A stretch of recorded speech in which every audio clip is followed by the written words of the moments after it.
वज़ीर आज़म के मुशीर राना एहसान अफजल खान ने तवक्का जाहिर की है कि पाकिस्तान मुस्तक़बिल करीब में ब्रिक्स तंजीम की रुकनियत हासिल कर लेगा।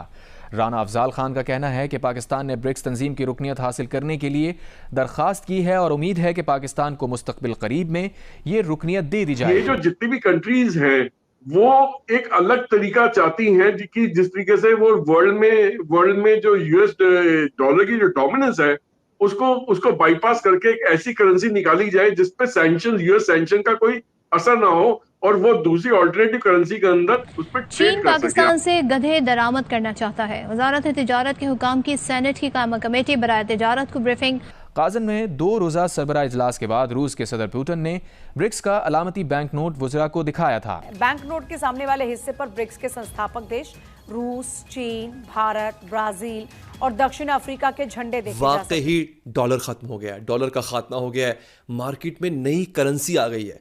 ये करेंसी पहले से मौजूद नहीं थी, इसको बाकायदा डिजाइन किया गया है। लोकल करेंसीज में व्यापार और सुगम रूप से क्रॉस बॉर्डर पेमेंट से हमारा आर्थिक सहयोग सुदृढ़ होगा। भारत द्वारा बनाया गया यूनिफाइड पेमेंट्स इंटरफेस यानी यूपीआई भारत की एक बहुत बड़ी सक्सेस स्टोरी है। इसे कई देशों में अपनाया गया है, जिसमें वो क्रॉस बॉर्डर जो पेमेंट्स हैं वो लोकल करेंसी में करें और इस तरह लोकल। हेलो, जय हिंद दोस्तों, एसपी न्यूज़ 91 में आपका स्वागत है। दोस्तों आप सभी को पता ही है कि जो हमारे प्रधानमंत्री नरेंद्र मोदी जी हैं वो ब्रिक्स जो समिट था उसमें गए हुए थे रसिया के अंदर, और जिसमें कि और भी 10 देश और भी देशों के बड़े बड़े ममालिक आए हुए थे। मैं आपको बता दूं कि जो ये ब्रिक्स सम्मेलन था ये 10 देशों का समूह है। पहले ये 6 देशों का था, लेकिन इसमें और 4 ऐड कर दिए गए थे सन 2023 में, और अब ये 10 देशों का समूह है। और साथ ही मैं आपको बता दूं वहाँ पर पाकिस्तान ने भी अपने आप को वहाँ ब्रिक्स में ऐड करने के लिए अप्लाई किया था, लेकिन भारत की वीटो की वजह से या फिर किसी भी वजह से मतलब उसे वहाँ पर अप्लाई तो कर दिया था, लेकिन उसे वहाँ पर हिस्सा नहीं मिला। मैं आपको बता दूं कि डॉलर का खेल ख़त्म होने जा रहा है, क्योंकि इसके पीछे एक वजह यह है कि ब्रिक्स की एक अपनी करेंसी है जो कि आप फ़िलहाल मोबाइल स्क्रीन पर देख भी सकते हैं। तो इस करेंसी में आप देख रहे होंगे हमारे इंडिया का फ्लैग भी लगा हुआ है। अब ये करेंसी डॉलर की जगह लेने वाली है और पूरी दुनिया के अंदर धूम मचाने वाली है। अब ये करेंसी डॉलर की जगह क्यों लेंगी या डॉलर को नापसंद क्यों कर रहे हैं सभी देश, उसकी वजह मैं आपको इस वीडियो के लास्ट में बताऊंगा, इसलिए वीडियो को ज़रूर देखिएगा और इस वीडियो को लाइक ज़रूर कर दिएगा। तो आइए दोस्तों वीडियो को स्टार्ट करते हैं। वेस्ट पे हम लोन के लिए वेस्ट पे डिपेंड करते हैं, तो इस वजह से वेस्ट के इंटरेस्ट में नहीं है कि हमारा इंडिया के साथ अच्छे रिलेशन हो। ईरान का तो वेस्ट के इंटरेस्ट में नहीं है, ईरान का जो ब्लॉक है वो वेस्ट के अगेंस्ट है।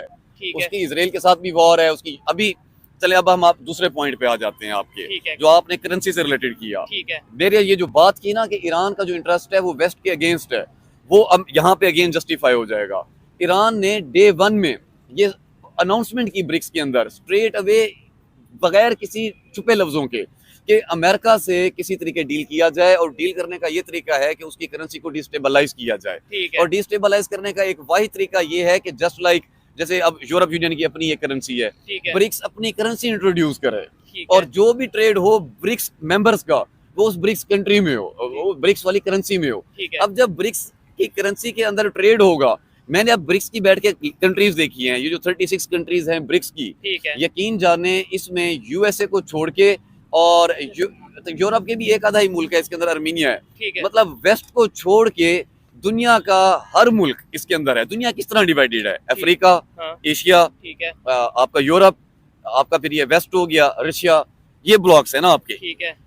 अमेरिका और यूरोप को निकाल के पूरी दुनिया ब्रिक्स की मेंबर है। तो ये बड़ी इसमें अफ्रीका भी है, इसमें चाइना भी है, इसमें एशिया भी है। साफ ज़रा चाइना भी एशिया में आता है।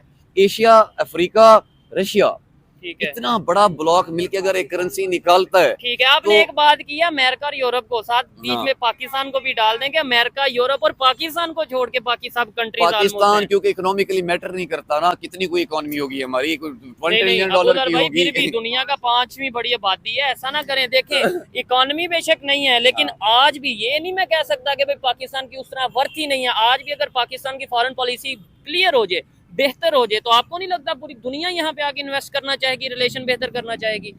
इसमें तो कोई शक नहीं, लेकिन अगर वैसा फ्रेंडली एनवायरनमेंट प्रोवाइड किया जाए, जो कि क़यामत नहीं प्रोवाइड किया जाएगा। रही बात पाकिस्तान की वर्थ की, मैं कहता हूं अगर क़यामत भी आ जाए, जो वर्थ पाकिस्तान की है ना, वो डे बाय डे बढ़नी है। अच्छा। अभी मौजूदा जो डेवलपमेंट ब्रिक्स के अंदर हुई है, उसके अंदर पाकिस्तान को ना चाहते हुए फायदा हो गया है। कैसे? वो इस तरह से, अब आप देख लें, जब ये इकोनॉमिक कॉरिडोर बनने जा रहा है रशिया, ईरान और इसका चाइना का, ठीक है, इंडिया का, ईरान का, रशिया का इकोनॉमिक कॉरिडोर बना, अब ये चीज वेस्ट को पसंद नहीं आएगी। ठीक है।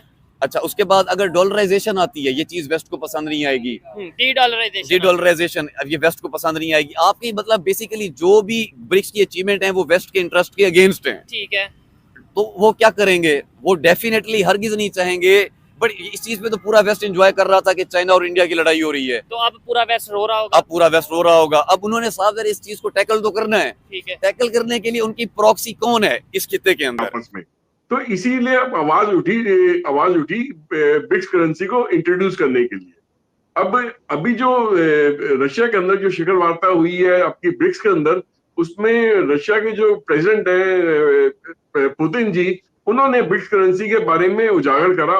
उन्होंने उसकी करेंसी की जो पेपर करेंसी थी वो अपने हाथ में पकड़ के उसको दिखाया भी वहां पे ब्रिक्स मेंबर्स को कि देखिए आने वाले दिनों में हम इसको इंट्रोड्यूस करने जा रहे हैं। तो सबसे बड़ी चीज है कि इसकी इतनी जल्दी क्यों है? जो मैंने अभी आपको मैंने वजह बताई कि यूएस डॉलर की जो डोमिनेंस है उसको ये खत्म करना चाहते हैं। और एक चीज और भी है कि जो वर्ल्ड में एक फाइनेंशियल सिस्टम चलता है स्विफ्ट के नाम से, वो उसको कहीं ना कहीं अमेरिका उसको कंट्रोल करता है। स्विफ्ट बेसिकली एक ऐसा फाइनेंशियल सिस्टम है जो कि एक इंस्टीट्यूशन से दूसरे इंस्टीट्यूशन में बहुत तेजी से पैसा ट्रांसफर करने में मदद करता है। वो स्विफ्ट कोई बैंक नहीं है, ना ही कोई पैसा होल्ड करता है, मगर एक मॉनेटरी ट्रांजैक्शन सिस्टम है जो कि जिसके 200 कंट्रीज मेंबर है और 1100 फाइनेंशियल इंस्टीट्यूट 11,000 वर्ल्ड ओवर में फाइनेंशियल इंस्टीट्यूशन मेंबर है।